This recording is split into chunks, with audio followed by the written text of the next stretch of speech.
सुनीति के पास कोई सुंदर आसन नहीं है जिस पर अपने पिया को बिठा करके आराम करवाती। एक टूटी चारपाई झोपड़ी में पड़ी है, उसी टूटी चारपाई को डाल दिया और लाकर के उस पर अपने पिया को बिठाया है। सुनीति ने बड़ा दुख है, बड़ा आंखों में आंसू भरे हैं और अपने महाराज से बोली सुनीति हाथ जोड़कर, महाराज एक लोटा जुहाकन में पानी भरी है आई, कैसे अब बहुत तुम्हारो शक्ति दियो बतलाई, कैसे अब बहुत तुम्हारो शक्ति दियो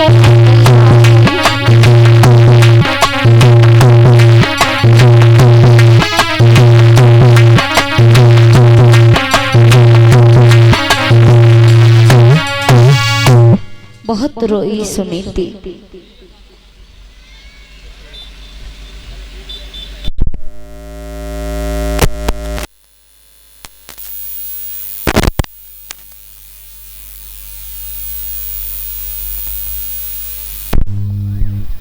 महाराज आज आप इतने दिनों के बाद आए हो।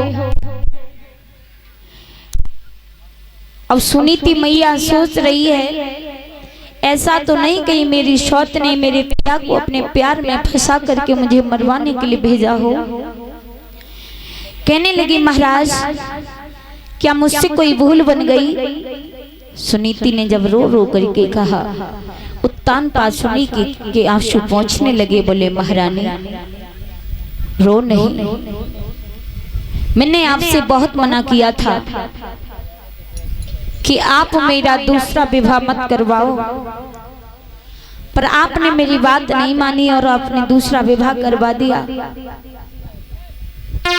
अब भला मैं इसमें क्या कर सकता हूँ। सुनीति तुमने बहुत बुरा किया, तुमने अपने हाथ से अपने पैरों में कुल्हाड़ी मारी है। सुनीति मैं कुछ कह नहीं सकता हो। सुनीति मैया कहने लगी महाराज कोई बात नहीं है, मुझे हर कष्ट सहन है, सहन कर रही हूँ, लेकिन भगवान की कृपा नहीं हुई अभी मेरे ऊपर एक संतान पैदा हो जाती, मेरे सारे दुख दूर हो जाते। सारी रात उत्तानपाद ने सुनीति के पास गुजारी है। प्रमाण मिलता है उसी रात्रि को सुनीति जो है गर्भवती हो गई और सुबह हुआ। घंटे वाले ने अपना घंटा बजाया। उत्तानपाद ने कहा रानी सुबह हो गया है, हमें जाने दो। बड़ी रानी सुनीति को समझा करके उत्तानपाद झोपड़ी से निकल करके घोड़े पर सवार हो करके छोटी रानी सुरुचि के महल की तरफ पहुंचे तो क्या देखा कि छोटी रानी सुरुचि सुबह हो गया जब करके दरवाजे पे ही खड़ी हो गई। नांग की तरह फुसकार मार रही है, नागिन की तरह। अब उत्तानपाद जैसे ही गए। सुनीति कहने लगी महाराज थोड़ी देर रुक जाओ, आप हमें पहले अंदर बाद में जाना, पहले हमें ये बताओ कि आप सारी रात रहे तो कहाँ रहे। मैं सारी रात तुम्हारा इंतजार करती रही, सारी रात मुझे नींद नहीं आई, लेकिन आपने सारी रात बिताई तो कहाँ बिताई। उत्तानपाद कहने लगे बड़ी पागल स्त्री है। अरे मैं तो जंगल में गया था शिकार खेलने, तुझे मालूम नहीं है मैं जंगल से आ रहा हूँ।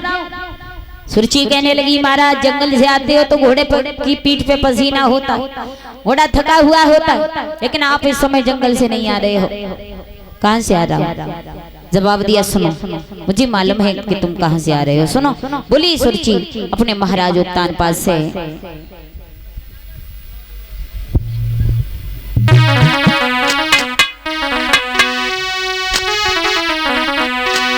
कि तुम रात शौती घर रहे, जानी मैंने ले रही धमकाई।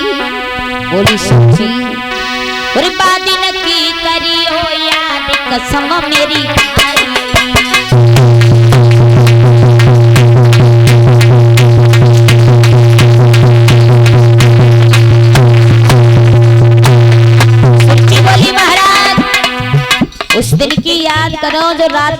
बार नहीं 10 बार मुड़ पे हाथ धरी कसम खाई हैं कि बा के पास कबहू नहीं जाइए, कबहू नहीं जाइए, लेकिन आज झूठ बोल रहे हो, उसी के पास से घूम के आए हो। बोली सुरची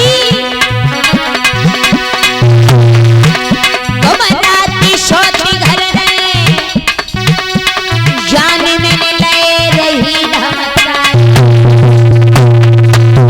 वाद नहीं करियो यारी कसम मेरी